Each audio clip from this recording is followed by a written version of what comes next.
Good morning, Oakdale Middle School students. This is Mr. Woolley. And remember, the information contained in this video is intended to be viewed only by the students in Mr. Woolley's classroom. While watching the video, you agree that you will not record or share the video with anyone who is not a student in Mr. Woolley's classroom. Alright, today, lesson 5, finding 100% given another percent. So we're still continuing to find a certain number. This time it's going to represent, in many cases, the whole amount of something compared to the part. So if you give them the part, you'll try to find the whole amount. So, we're going to start down here with example 1. It says the 42 students who play wind instruments represent 75% of the students who are in band. How many students are in the band? Well, with like 75%, we can easily think of that as like 20 chunks of 25%, 25%, 50%, 75%, 100. So we're only going to be 3 out of the 4 chunks. So I can think of this as our 42, our partial amount, out of what whole amount? All right. Now, as we set up our problem here, 42 is a partial amount out of the whole amount, is 75 a partial amount out of the whole amount. And we cross multiply what we can, get 4,200, divide by a leftover number, and we get 56. So there are 56 students in band. Now, if I take 56 and split it up 4 ways, I get chunks of 14. So 14, 28, 42, 56. 3/4 of the way, 75% would be 42 as well. Alright, next up, Bob's Tire Outlet sold a record number of tires last month. One salesman sold 165 tires, which was 60% of the tires sold in the month. What was the record number of tires sold?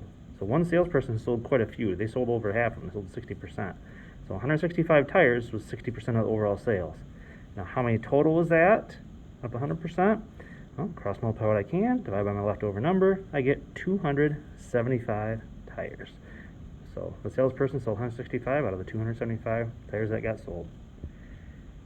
Alright, now we're going to show you a situation where you're going to have to do a little extra work. In the next couple lessons you'll see now and again you'll have to do an extra step before you set up your problem. It says Nick currently has 7,200 points in his fantasy baseball league, which is 20% more points than Adam. How many points does Adam have? Well, Nick, I know. And Adam, I don't really know much about. So Adam is going to be like my 100%, like my full amount in this case. Because with Nick, we know his point total, and he had 20% more than Adam. So I took 100 plus 20 to get 120%. So that's going to be more points, and obviously 120 is more than 100 as well. So cross multiply what I can, divide by my leftover number, and I get 6,000. So Adam ended up having 6,000 points. So notice I do that extra step, 20% more points. Well, 100 plus 20 is 120 over 100 there. All right, number 3. Kurt has driven 276 miles of his road trip, but has 70% of the trip left to go. How many more miles does Kurt have to drive to get to his destination? All right, so we got a lot of different things going on here in this problem.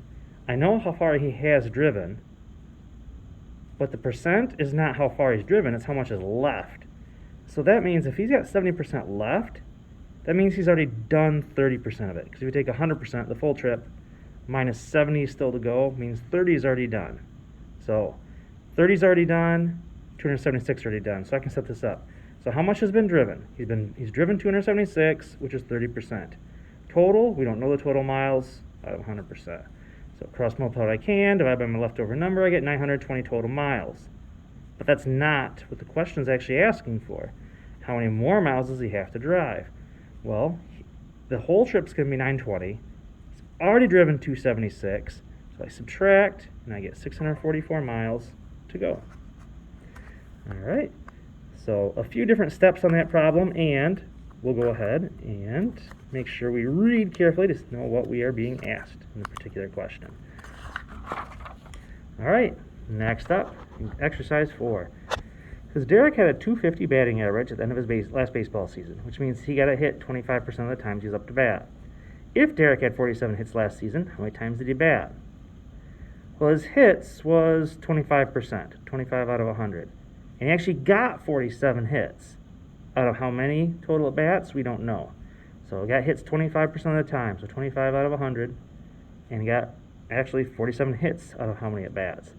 Cross multiply what I can, divide by my leftover number, 188 at bats. Number 5, Nelson used 35% of his savings account for his class trip in May. If he used $140 from his savings account while on the class trip, how much money was in his savings account before the trip?